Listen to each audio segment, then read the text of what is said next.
नमस्कार, स्वागत है आपका। मैं हूं आपके साथ करिश्मा राय तंवर और चलिए नजर डालते हैं सुपरफास्ट टॉप 100 खबरों पर। किसान और सरकार के बीच गहमा गहमी जारी है। किसान कड़ाके की सर्दी में भी सड़कों पर डटे हुए हैं। आज तहरीक का 32वां दिन है। इस गहमा गहमी के बीच किसानों ने सरकार की जानिब से आए बातचीत की तजवीज को कबूल कर लिया है। अब किसान 29 दिसंबर को सरकार से बातचीत करने जाएंगे। मरकजी सरकार ने बातचीत के लिए 29 दिसंबर को 11 बजे का वक्त तय किया। माना जा रहा है कि मरकजी सरकार इस पर पीर यानी कि 28 दिसंबर तक अपनी हिमायत दे देगी। किसानों ने बातचीत के लिए हामी तो भर दी है, लेकिन उन्होंने अपनी लकीर भी खींच दी है। इस लकीर के आगे किसान नहीं जाएंगे। किसान सरकार से 29 दिसंबर को बातचीत तो करेंगे, लेकिन मरकजी पर दबाव बनाने के लिए उन्होंने पूरे एक हफ्ते का एहतजाज का प्रोग्राम तैयार रखा है। किसानों की मीटिंग में यह भी फैसला लिया गया है कि सरकार से बातचीत नाकाम हुई तो किसान नए साल में एहतजाज को अगले लेवल पर ले जाएंगे। इसी बीच दिल्ली के बॉर्डर पर जमे किसान आज और कल शहादत दिवस मनाएंगे। साथ ही 30 दिसंबर को किसान ट्रैक्टर लेकर मार्च करेंगे। किसानों का कहना है कि 31 और 1 तारीख को वे लोगों को सिंघू बॉर्डर पर बुला रहे हैं। किसानों ने कहा कि लोग लंगर खाने और किसानों के साथ नया साल मनाने के लिए सिंघू बॉर्डर पर आए। किसान संगठन की मांग है कि सबसे पहले इन कानूनों को रद्द करने की प्रक्रिया पर चर्चा हो, उसके बाद न्यूनतम समर्थन मूल्य की गारंटी की प्रक्रिया और प्रावधान पर बात हो। किसानों की मांग है कि पराली जलाने पर दंड के प्रावधानों को बाहर करने पर चर्चा हो। किसान विद्युत संशोधन विधेयक 2020 में भी जरूरी बदलाव करने की भी मांग कर रहे हैं। दूसरी ओर एनडीए की सहयोगी राष्ट्रीय लोकतांत्रिक पार्टी के राष्ट्रीय संयोजक हनुमान बेनीवाल ने एनडीए को छोड़ने का ऐलान कर दिया है।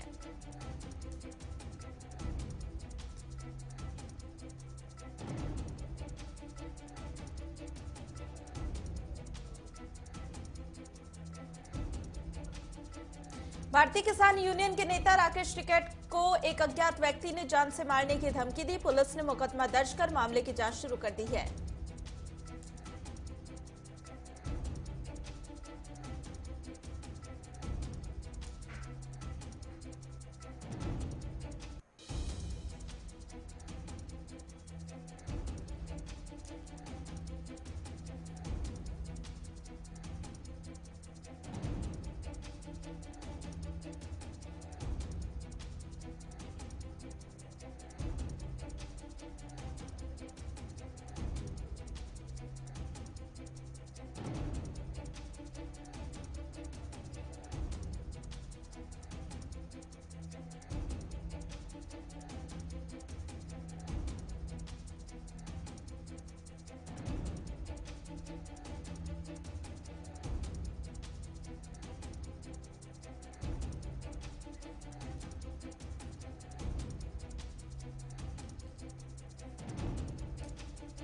योगी सरकार ने वरिष्ठ प्रशासनिक अधिकारियों को मैदान में उतार दिया है, जो 29 दिसंबर तक सभी जिलों में डेरा डालकर किसान से बातचीत करेंगे और उनकी समस्याओं की समीक्षा करेंगे।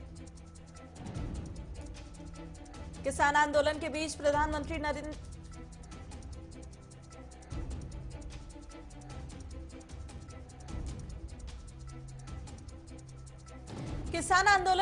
प्रधानमंत्री नरेंद्र मोदी ने आज अपने रेडियो कार्यक्रम मन की बात रविवार को अपने मन की बात कार्यक्रम के जरिए देश को संबोधित किया था।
कर्नाटक विधान परिषद के डिप्टी स्पीकर एसएल धर्मेगौड़ा का शव एक रेलवे ट्रैक पर बरामद हुआ, साथ ही 160 नोट भी मिला है। इस घटना को लेकर पूर्व प्रधानमंत्री एचडी देवेगौड़ा ने दुख व्यक्त करते हुए कहा कि ये दुख और हैरान करने वाली बात है कि डिप्टी चेयरमैन ने सुसाइड कर लिया। उनकी मौत राज्य के लिए बड़ा नुकसान है। केंद्रीय मंत्री स्मृति ईरानी और उनके प्रतिनिधि विजय गुप्ता पर घूस मांगने का आरोप लगाने वाले अंतर्राष्ट्रीय शूटर वर्तिका सिंह पर केस दर्ज किया गया है। हाईकोर्ट के वकील कालिका प्रसाद मिश्रा ने सूचना प्रौद्योगिकी 67 के तहत मुकदमा दर्ज कराया है। उनका कहना है कि वर्तिका सिंह सांसद और उनके प्रतिनिधि की छवि को खराब कर रही हैं। डीसी डिजाइन के संस्थापक और मशहूर कार डिजाइनर दिलीप छाबड़िया को मुंबई क्राइम ब्रांच ने गिरफ्तार किया। दिलीप छाबड़िया को धोखाधड़ी के मामले में गिरफ्तार किया गया है। शिवसेना के राज्यसभा सांसद संजय राउत की पत्नी वर्षा राउत आज भी ईडी के सामने पेश नहीं होंगी। जानकारी के मुताबिक वो 5 जनवरी को ईडी अधिकारियों के सामने पेश होंगी। उषा राउत को ईडी की ओर से समन भेजे जाने के बाद संजय राउत ने बीजेपी पर वार करते हुए कहा कि मैं नंगा आदमी हूं, मुझसे पंगा मत लेना। संजय राउत ने कहा कि केवल बीजेपी विरोधी लोगों को समन भेजे जा रहे हैं। ईडी के पास कोई और काम नहीं है, लेकिन हम सरकारी कागज का आदर करते हैं। बीजेपी नेता अमर्त्य सेन की ओर से लव जिहाद कानून पर की गई टिप्पणी को लेकर दिलीप घोष ने कहा कि अमर्त्य सेन ने 3 शादी की और अलग अलग धर्मों में की, ऐसे में वो इस पर टिप्पणी ना करें। विश्व भारती के मसले पर दिलीप घोष ने ममता सरकार को घेरते हुए कहा कि ममता बंगाल की ओर अपनी संपत्ति समझती है, यही कारण है कि वो अपनी मर्जी के अनुसार जमीन बांट रही हैं। भारत में कोरोना वायरस के नए स्ट्रेन की एंट्री हो गई है। ब्रिटेन से भारत आए 6 लोग कोरोना वायरस के नए स्ट्रेन से संक्रमित मिले हैं। देश में संक्रमितों की संख्या बढ़कर 1,02,24,303 हो गई और इसके बाद कोरोना मृतकों की संख्या बढ़कर 1,48,153 हो गई है। केंद्रीय स्वास्थ्य मंत्रालय के आंकड़ों के अनुसार पिछले 24 घंटे में कोरोना वायरस के 16,432 नए संक्रमित मिले और वहीं इस दौरान 252 लोगों ने संक्रमण के चलते अपनी जान गंवाई। सीरम इंस्टीट्यूट ऑफ इंडिया के सीईओ अदार पूनावाला ने दावा किया है कि उनकी कंपनी जितनी भी वैक्सीन डोज बनाती है उसका आधा हिस्सा भारत के लिए ही होगा। कोरोना महामारी के प्रतिबंधों के चलते इस बार मुंबई में नया साल का जश्न फीका पड़ सकता है। मुंबई में लोगों को नए साल के मौके पर किसी भी तरह की पार्टी करने की इजाजत नहीं दी गई है। रूफटॉप, टेरेस, बार और रेस्टोरेंट, बीच कहीं पर भी इस बार जश्न पर पाबंदी रहेगी। मुंबई में 31 दिसंबर की रात कर्फ्यू लगा रहेगा और सड़कों पर पुलिस बल की तैनाती होगी। नोएडा में नए साल पर किसी भी तरह का कार्यक्रम करने के लिए जिला मजिस्ट्रेट से अनुमति लेनी जरूरी है। इस संबंध में जिला प्रशासन ने गाइडलाइन भी जारी की है। जनपद के सभी होटल, पब, रेस्टोरेंट, क्लब संचालकों को इस संबंध में दिशा निर्देश जारी किए गए। हाउसिंग सोसाइटी में भी पार्टी के लिए प्रशासन की इजाजत जरूरी है। अगर बिना अनुमति के नए साल की पार्टी आयोजित की गई तो जिला प्रशासन की टीम मौके पर पहुंचकर पहले तो पार्टी को बंद करवाएगी और बाद में आयोजनकर्ता के खिलाफ कड़ी कार्रवाई की जाएगी। उत्तर भारत में बीते कई दिनों से ठंड ने दस्तक दे दी है। पहाड़ों पर बर्फबारी भी हो रही है और इसका असर एक बार फिर से उत्तर भारत के मैदानी इलाकों में दिखने लगा है। पटनीटॉप, बटोट और कई अन्य इलाके भीषण बर्फबारी की चपेट में हैं। वहां सड़कों पर बर्फ की मोटी परतें जमा हो चुकी हैं। तमाम इलाके सफेद चादर से ढके हुए हैं। मौसम विभाग ने दिल्ली, पंजाब, हरियाणा, उत्तराखंड, चंडीगढ़ के लिए ऑरेंज अलर्ट भी जारी किया और इस दौरान न्यूनतम तापमान 3 डिग्री तक पहुंचने की संभावना है। इसके साथ ही घना कोहरा भी परेशान कर सकता है। मौसम विभाग के अनुसार दिल्ली में आज से शीतलहर की स्थिति शुरू हो जाएगी और सबसे ज्यादा 31 दिसंबर को ठंड की ठिठुरन रहेगी। दरअसल पश्चिमी विक्षोभ के बाद अब बर्फीली हवाओं ने दिल्ली में पहुंचना शुरू कर दिया। 3 जनवरी से तापमान में थोड़ी बढ़ोतरी होगी, लेकिन उसके बाद एक बार फिर ठंड परेशान करेगी। गुजरात में पुलिस ने 2.5 साल में पॉक्सो एक्ट के फरार आरोपी को गिरफ्तार करने में कामयाबी हासिल की है। सोनभद्र के सीएमओ ऑफिस में कार्यरत वरिष्ठ लिपिक धीरज श्रीवास्तव का आरोप है कि कुछ साल पहले वाराणसी सीएमओ कार्यालय में बड़ा घोटाला सामने आया था। जोधपुर में ब्लू सिटी प्रेस क्लब के चुनाव हुए। इसमें रविंद्र शर्मा अध्यक्ष, चंद्रशेखर व्यास सचिव चुने गए। चामराजनगर में सरकार ने जिले में कानूनी पढ़ाई के लिए सरकारी लॉ कॉलेज खोलने पर महत्व दिया, जिससे जिले में वकीलों की संख्या बढ़ने की उम्मीद जताई गई। हमीरपुर में पुलिस ने बड़ी कार्रवाई करते हुए 1 दर्जन ओवरलोड और अवैध मॉरल से लदे ट्रकों को बंद किया। बहराइच में पुलिस ने 4 जुआरियों को गिरफ्तार किया। पुलिस ने मामला दर्ज कर आरोपियों को जेल भेज दिया। कुशीनगर के नोडल अधिकारी ने कई विभागों का निरीक्षण किया और व्यवस्था ठीक नहीं होने पर सचिव को फटकार लगाई। बंदायूं में निकाह समारोह के दौरान हुई हर्ष फायरिंग में एक युवक के सिर में गोली लगने से मौत हो गई। ऊना में पुलिस से शराब माफियाओं के खिलाफ कार्रवाई करते हुए एक ट्रक से 402 पेटी शराब बरामद की और ट्रक चालक को गिरफ्तार भी किया। अमरोहा में 2 पक्षों में जमीनी विवाद को लेकर खूनी संघर्ष हो गया। फायरिंग के दौरान कई लोग घायल हो गए। ऊना में मां चिंतपूर्णी के नव वर्ष मेला के दौरान 31 दिसंबर और 1 जनवरी को धारा 144 लागू रहेगी। फतेहपुर में पंचायती चुनाव को लेकर ड्यूटी पर तैनात किए गए अधिकारियों के लिए रिहर्सल कार्यक्रम का आयोजन किया गया, जिसमें अधिकारियों और कर्तव्यों की उनकी जानकारी भी दी गई। लखनऊ में कांग्रेस ने किसानों के समर्थन में किसान संदेश पदयात्रा निकाली और इस दौरान पुलिस ने कई बार पदयात्रा को रोकने की कोशिश की।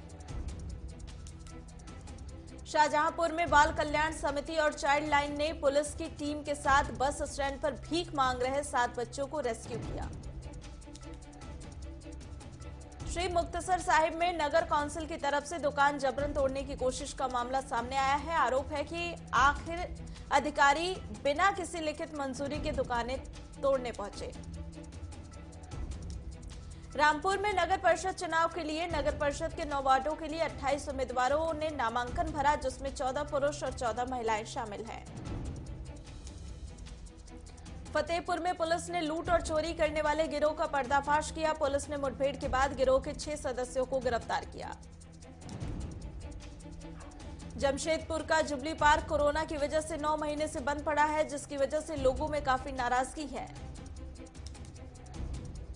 गिरिडीह में पुलिस की बड़ी सफलता उसे मिली है। पुलिस ने 30 लाख के 3 इनामी नक्सली समेत 6 लोगों को गिरफ्तार किया है। बरेली में तेज रफ्तार कार ने बाइक सवारों को रौंद दिया। हादसे में 3 युवक घायल हो गए, जिन्हें इलाज के लिए अस्पताल में भर्ती कराया गया।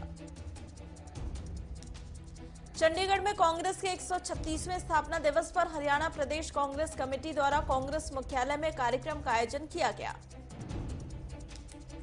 हरियाणा में हजारों की गिनती में किसान प्रदर्शन करते हुए ट्रैक्टर ट्रॉली पर दिल्ली की तरफ किसान आंदोलन में शामिल होने के लिए रवाना हुए। पानीपत में कृषि कानूनों को वापस नहीं लेने पर भारतीय किसान यूनियन ने प्रदेश के सभी टोल को फ्री करने का ऐलान किया है। किन्नौर में बीजेपी ने जिला परिषद वार्डों में अपनी सभी उम्मीदवार उतारे और किन्नौर अध्यक्ष ने सभी 10 जिला परिषद सदस्यों के नामों की घोषणा की। बहराइच के एक गांव में फिर से तेंदुआ पकड़ा गया। ग्रामीणों की शिकायत पर गांव में वन विभाग ने तेंदुए को पकड़ने के लिए पिंजरा लगाया था। सिरसा में पुलिस को अवैध हथियार के मामले में पकड़े गए सप्लायर से पूछताछ के आधार पर बड़ी सफलता हाथ लगी है। पुलिस ने अवैध हथियार बनाने की फैक्ट्री जो झोपड़ी में चल रही थी उसको पकड़ा है। गुरुग्राम में पुलिस की 3rd डिग्री टॉर्चर से परेशान होकर युवती ने आत्महत्या कर ली। परिजनों का कहना है कि जब तक मारपीट करने वाले पुलिसकर्मियों पर कार्रवाई नहीं होगी तब तक मृतक युवती का पोस्टमार्टम नहीं किया जाएगा। हमीरपुर नगर परिषद के नामांकन की प्रक्रिया पूरी हो गई है। 3 चरणों में हुए नामांकन प्रक्रिया में कुल 53 प्रत्याशियों ने अपना नामांकन पत्र दाखिल किया है। बागपत में किसानों ने हरियाणा के किसानों पर दबंगई कर उनकी जमीन कब्जाने और फसल उजाड़ने का आरोप लगाते हुए शिकायत की है। सिद्धार्थनगर में लोगों ने डुमरियागंज और बांसी मार्ग को जाम कर दिया। ग्रामीणों का आरोप है कि ट्रैक्टर और मोटरसाइकिल की भिड़ंत हो गई थी, जिसमें एक युवक की मौत हो गई। सेंसेक्स 225 अंक की तेजी के साथ ही 47,579 पर और निफ्टी 65.80 अंक ऊपर 13,939 पर खुला। पेट्रोल डीजल के भाव में लगातार 22वें दिन कोई बदलाव नहीं हुआ। दिल्ली में पेट्रोल 83 रुपए 71 पैसे प्रति लीटर तो डीजल 73 रुपए 87 पैसे प्रति लीटर पर टिका है। इंस्टाग्राम पर पढ़ते ही खुद ब खुद अब चैट डिलीट हो जाएगी।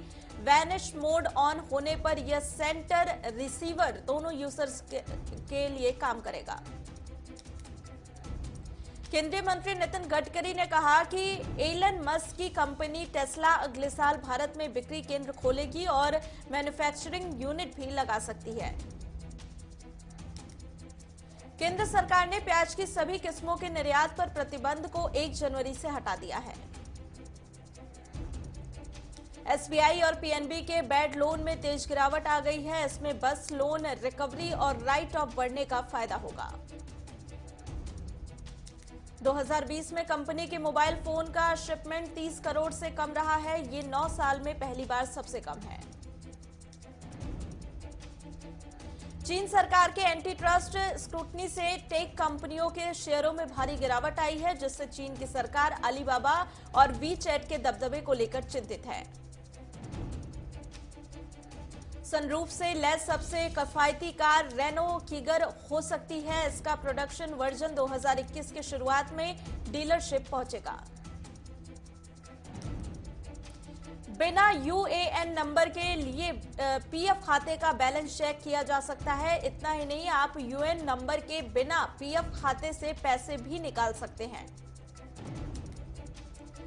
दुनिया में 24 घंटे में 4.63 लाख से ज्यादा नए मामले सामने आए और 8,913 संक्रमित की जान चली गई।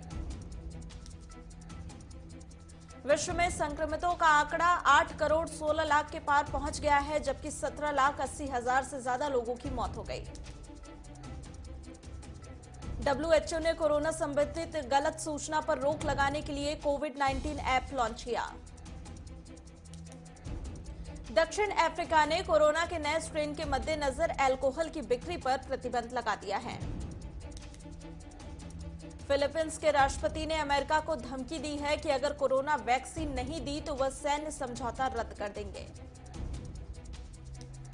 ताइवान को लेकर चीन ने अमेरिका को आगाह किया है। अमेरिका को ताइवान में दखल अंदाजी बंद करना चाहिए।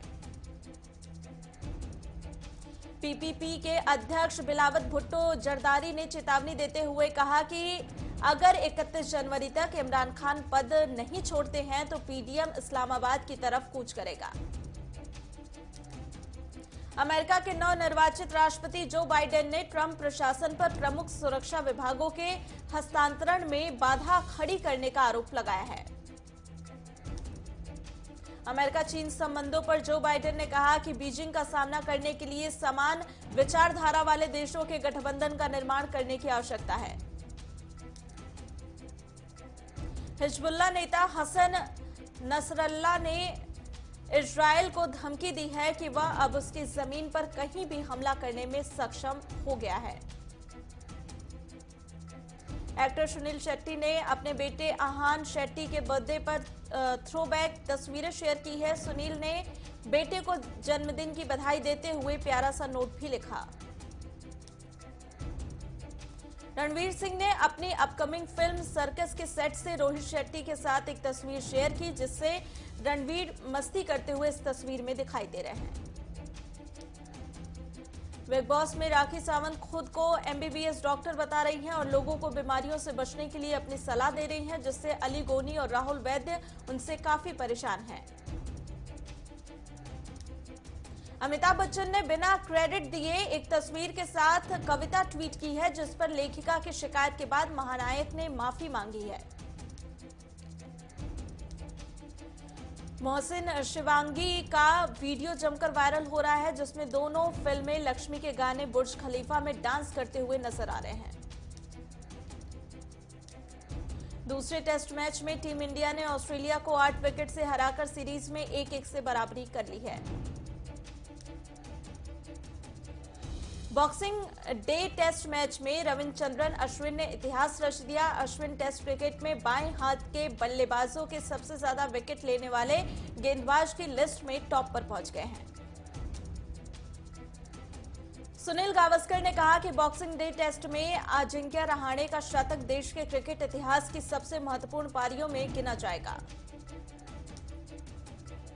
ऑस्ट्रेलियाई टीम के प्रदर्शन से रिकी पोंटिंग नाखुश हैं और इस कारण रिकी ने बल्लेबाजों को काफी खरी खोटी सुनाई है।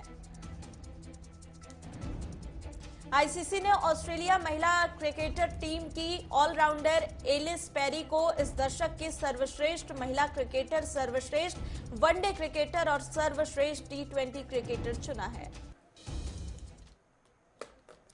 तो इसी के साथ टॉप 100 खबरों में इतना ही। तमाम खबरों के लिए आप बने रहिए हमारे साथ।